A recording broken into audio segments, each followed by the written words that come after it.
ఈ మొలతాడు అనేది మొండానికి కట్టుకునే ఒక తాడు. మొలతాడు ధరించటమనే సాంప్రదాయం హిందూ ధర్మంలో పురాతన కాలం నుంచే ఉంది. సాధారణంగా చెడు దృష్టి పడకుండా దుష్ట శక్తుల నుంచి రక్షణగా మొలతాడు ఉంటుందని చెప్తారు. ఆడవారికి మంగళసూత్రం ఎలాగో మగవారికి మొలతాడు అలాగా. మహిళలకు కూడా చిన్నతనంలో సిగ్గుబిళ్లలా ధరింపజేస్తారు. పెళ్లయ్యాక వారికి మంగళసూత్రం వస్తుంది.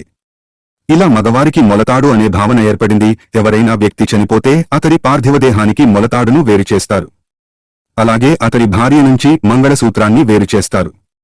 ఈ దారాలను ఎంతో పవిత్రమైనవిగా భావిస్తారు కాబట్టే మంగళసూత్రానికి అలాగే మొలతాడుకు అంతటి ప్రాధాన్యత ఉంది. ఆరోగ్యపరంగానూ ప్రాముఖ్యత కలిగింది. కొన్ని రకాల ఆరోగ్య ప్రయోజనాల దృష్ట్యా మొలతాడును ధరించాలంటారు. మొలతాడు కడుపులోకి వెళ్లే ఆహారాన్ని నియంత్రణలో ఉంచుతుంది. నడుము ప్రాంతంలో నల్లటి దారం ఉంటే అది ఆ ప్రాంతంలో వేడిని గ్రహిస్తుంది. వృషణాలు అధిక వేడికి గురైతే మగవారిలో శుక్రకణాల సంఖ్య తగ్గుతుంది. కాబట్టి వేడిని గ్రహించే నల్లటి మొలతాడు పరోక్షంగా మగవారిలో సంతానోత్పత్తిని మెరుగుపరచడంలో సహాయపడుతుందని చెబుతారు. మొలతాడు కట్టుకోకపోతే నష్టమా అనే విషయం పక్కన పెడితే కట్టుకోవడం ద్వారా కొన్ని రకాలుగా ప్రయోజనకరంగానే ఉంటుంది తప్పితే ఎలాంటి నష్టం లేదు.